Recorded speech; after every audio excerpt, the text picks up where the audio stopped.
The date was June 1st, 2019, when Nayib Bukele became the president of El Salvador. This change meant the end for dangerous criminal gangs like MS-13 and Barrio 18 in the country.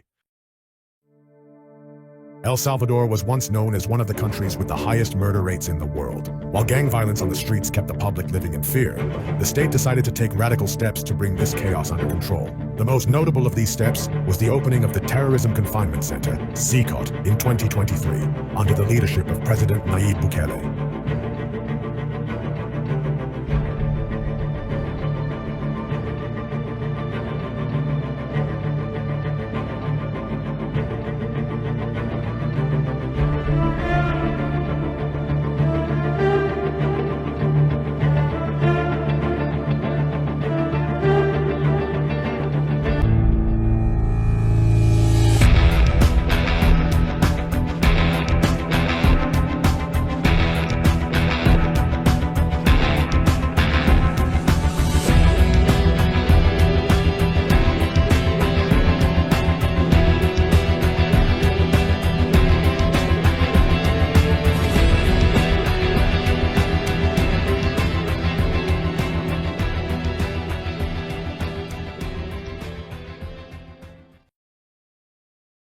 As I wrote, CECOT, the largest prison in Latin America, has become both a turning point in the fight against gangs and a focal point of human rights debates.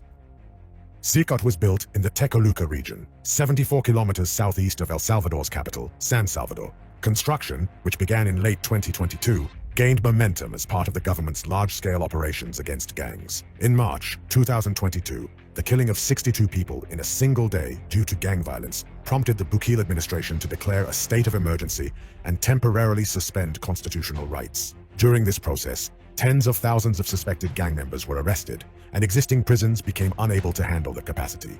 At this point, CECOT, with a capacity of 40,000 inmates, came into play.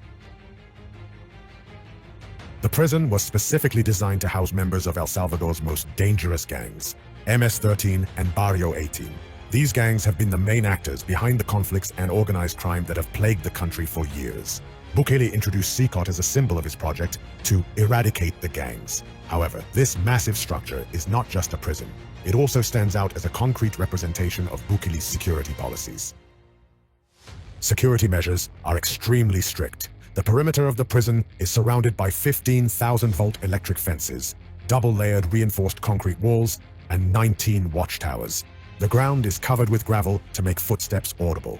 Every detail has been considered to eliminate the possibility of inmates escaping. Everyone entering the prison is scanned with advanced X-ray machines and undergoes tattoo checks, as gang members are often identified by their tattoos. The cells were designed to make living conditions difficult for the prisoners. Each cell contains 2 toilets, 2 sinks, and 80 metal bunk beds, but these bunks have no mattresses or blankets. Prisoners are forced to sleep on hard metal surfaces. The ceilings of the cells are covered with sharp, diamond-shaped metal mesh, which is intended to prevent prisoners from climbing up or attempting suicide. The meals provided to the prisoners, rice, beans, boiled eggs, or pasta, are served in small, tasteless portions, and utensils like forks or spoons are prohibited, as any item could potentially be turned into a deadly weapon. Prisoners are forced to eat their meals with their hands. The daily life of prisoners in CECOT is extremely restricted. They are allowed to leave their cells for only 30 minutes a day, during which they can only exercise using their own body weight.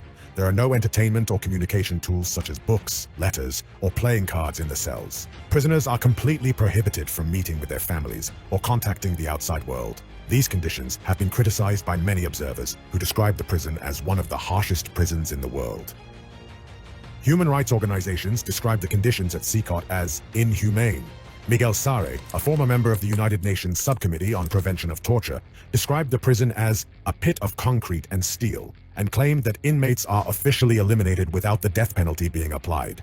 The El Salvador-based human rights organization Cristasol stated that it has documented at least 150 deaths in custody since 2022. Additionally, it is alleged that arrests are arbitrary, and thousands of people with no gang affiliations have also been sent to this prison.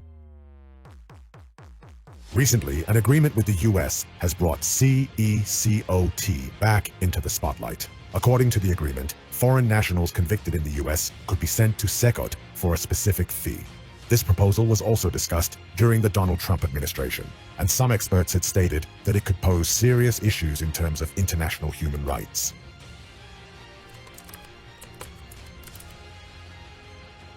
While CECOT has been a turning point in El Salvador's fight against gangs, it also creates a profound dilemma. On one hand, there is the reduction of violence on the streets and public safety. On the other hand, there is the inhumane treatment of prisoners and the violation of their basic rights. Although Bukele's security policies seem to have yielded results in the short term, the sustainability and ethical dimension of this approach will continue to be debated in the long term. CECOT is not just a prison, it is also a symbol. It reflects El Salvador's effort to break free from its dark past, but also how controversial the methods used in this effort are. This massive structure, is it a victory in the fight against gangs, or a black hole for human rights? The answer to this question may become clearer with time. For now, CECOT stands on the world stage as a point where hope and fear converge. Don't forget to subscribe to our channel and turn on notifications for this type of content. TOTW will be with you with new videos.